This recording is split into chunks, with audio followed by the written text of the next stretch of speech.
16 जुलाई साल 1945 सुबह थी, लेकिन सूरज अभी तक पूरी तरह उगा नहीं था और अमेरिका में न्यू मैक्सिको के रेगिस्तान में वैज्ञानिक खामोशी से एक मोमेंट का इंतजार कर रहे थे। और फिर सुबह 5:30 पर वो हुआ जिसे देखकर इंसान खुद डर गया। एक जोरदार धमाका जिससे जमीन हिल गई, आसमान लाल हो गया और एक बड़े धुएं ने गुब्बारे की तरह बीच में से एक चमकदार आग का गोला उबला और एक मशरूम जैसा बादल बन गया। ऐसा लगता था कि मानो साक्षात सूरज ने खुद धरती को छू लिया हो। और ये नजारा देखकर रॉबर्ट ओपनहाइमर को गीता का एक श्लोक याद आ गया, अब मैं मृत्यु बन चुका हूँ, संसार का संहारक। ये धमाका तो सिर्फ एक परीक्षण था, लेकिन इसके ठीक 20 दिन बाद 6 अगस्त और 9 अगस्त साल 1945 के दिन जापान के हिरोशिमा और नागासाकी पर यह नया आविष्कार कहर बनकर टूट पड़ा। और इसमें एक ही पल में जापान के 1.5 लाख से ज्यादा लोग भाप बनकर हवा में उड़ गए और अगले 2 महीने में रेडिएशन के कारण मरने वालों की संख्या इससे 2 गुना ज्यादा हो गई। और उसके बाद कई सारे लोगों को कैंसर, हैंडीकैप और शारीरिक बीमारियां हुई। ये तबाही देखकर जिस फिजिक्स के E=mc² सूत्र से रॉबर्ट ओपनहाइमर ने यह परमाणु बम बनाया था, उस सूत्र के रचयिता यानी कि एल्बर्ट आइंस्टाइन जापान पर हुए हमले की खबर सुनकर दिन भर रोए थे। और इंसानियत ने पहली बार देखा कि विज्ञान जब अपनी संवेदना खो देता है तो वो राक्षस बन जाता है। जापान पर कहर बरसाने वाले 2 न्यूक्लियर बॉम्ब यानी कि लिटिल बॉय और फैटमैन थे, जिसमें लिटिल बॉय में यूरेनियम 235 का इस्तेमाल किया गया था और फैटमैन में प्लूटोनियम का।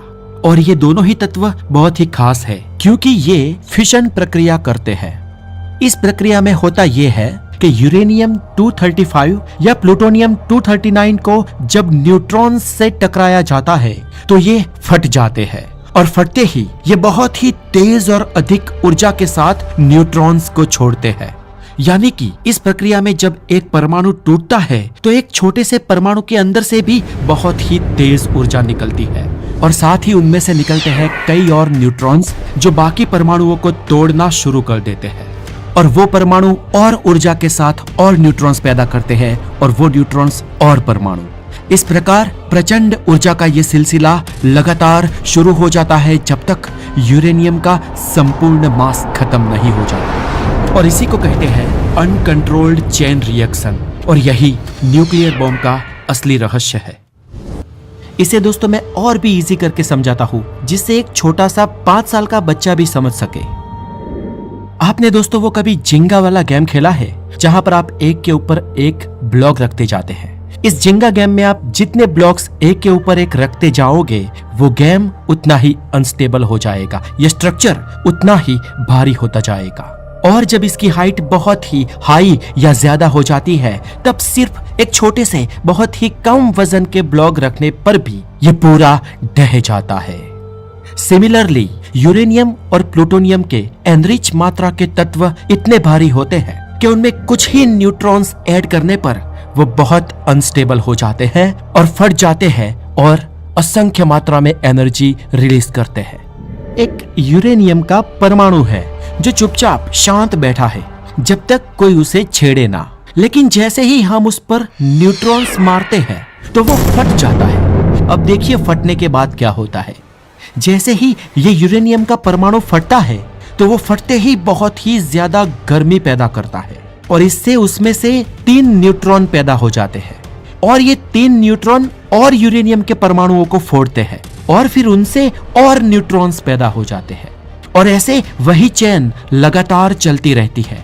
और यही अनकंट्रोल्ड चेन जब हजारों परमाणुओं में एक साथ शुरू हो जाती है तो धरती कांप जाती है। मानो सूरज जितनी ताकत एक छोटी सी जगह में एक साथ प्रचंड मात्रा में पैदा हो गई हो, ऐसा भयानक विस्फोट होता है। और यही होता है न्यूक्लियर ब्लास्ट। साल 1945 में जापान की धरती पर यूज हुए लिटिल बॉय में 64 किलोग्राम यूरेनियम था और उस वक्त उसकी ऊर्जा 15,000 TNT बारूद जितनी थी। लेकिन आज के दौर में ये न्यूक्लियर बॉम्ब इतने एडवांस बन चुके हैं कि अगर हम सिर्फ 1 किलोग्राम यूरेनियम ले तो वो 20,000 TNT जितनी ताकत दे सकता है। यानी कि 80 गुना घातक।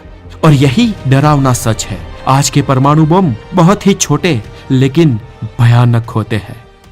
अब चलिए जानते हैं जापान पर फूटने वाले लिटिल बॉय बॉम्ब ने कैसे काम किया था। तो लिटिल बॉय का डिजाइन एक गन जैसा था जिसके भीतर 2 टुकड़े थे, एक था सब क्रिटिकल मास और दूसरा सुपर क्रिटिकल मास। दोनों को ही चुस्त रूप से अलग अलग रखा गया था ताकि बम फटने से पहले खुद ही आपस में विलय होकर ना फट जाए। अब जैसे ही इस बम को गिराया गया, उसके पीछे लगे फिन्स उसे बैलेंस करने लगे। अंदर लगी बैटरी चालू हुई, सर्किट एक्टिव हुई और जब ये बम फेंकने के बाद जमीन से 1900 फीट की ऊंचाई तक पहुंचा तो ट्रिगर ऑन हो गया और एक छोटा सा स्पार्क हुआ, जिस स्पार्क ने उसकी बैग में भरे कोरोडिएट पाउडर को जलाया और वो फटा और टंजेशन कार्बाइड डिस्क 300 मीटर प्रति सेकंड की रफ्तार से उससे आगे के बॉक्स में रखे एनरिच यूरेनियम 235 के क्रिटिकल मास से टकराई और ऐसा होते ही क्रिटिकल मास की वैल्यू ट्रिगर हो गई और यहाँ पर न्यूट्रॉन्स इंजेक्ट करना शुरू हो गए और फ्यूजन की प्रक्रिया शुरू हो गई। और इस फ्यूजन की प्रक्रिया शुरू होने के तुरंत बाद चेन रिएक्शन शुरू हो गया। एक पल और फिर सब कुछ खत्म।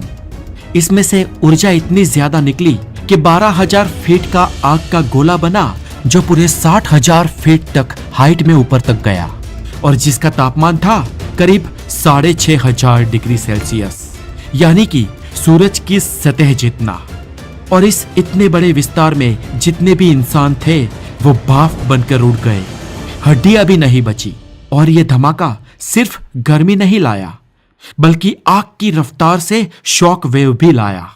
उसके आसपास की सभी इमारतें भी ध्वस्त हो गई और करीब 4 किलोमीटर का इलाका तो उसी वक्त भस्म हो गया। लेकिन जो रेडिएशन निकला वो एक अदृश्य जहर था जो कई 100 किलोमीटर में फैलता रहा और हफ्तों तक, महीनों तक और पीढ़ियों तक अपनी असर फैलाता रहा। ये बम सिर्फ एक विस्फोट नहीं था, ये इंसानियत के मुंह पर एक जोरदार चाटा था। हिरोशिमा और नागासाकी में करीब 2 लाख से ज्यादा लोग मारे गए और उसके बाद कई लोग विकलांग, खामी वाले और बहुत ही क्रिटिकल पैदा होते गए। ओपनहाइमर ने अपनी इस रचना पर पछतावा व्यक्त किया और वो जीवन भर पछताता रहा। रॉबर्ट ओपनहाइमर ने इसके बाद दुनिया के प्रत्येक मंच पर जाकर ये समझाया कि इस बॉम्ब को रोक दिया जाए, लेकिन विज्ञान की आवाज को राजनीति ने हमेशा के लिए दबा दिया। आज दुनिया के पास करीब 12,500 से ज्यादा न्यूक्लियर वेपन्स है और उस वक्त के न्यूक्लियर बॉम्ब से तो हजारों गुना ज्यादा घातक। और आज दुनिया के करीब 10 देश इस राक्षस को अपनी गोद में पाल रहे हैं। ये ऐसा है मानो एक हाथ में खुला पेट्रोल लेके और दूसरे हाथ में चिंगारी को लेकर घूमना, कब इन दोनों का मिश्रण हो जाए पता भी ना चले। आज 80 साल हो गए हैं लेकिन हर देश इस राक्षस से डरता है। हिरोशिमा और नागासाकी के उस इंसिडेंट के बाद इस राक्षस को किसी भी देश ने आज तक चलाया नहीं है, बस इससे डराया है। लेकिन क्या आज हम इतने समझदार हो गए हैं कि इसे भविष्य में भी नहीं चला पाएंगे, या फिर बस किस्मत अब तक हमारा साथ दे रही है?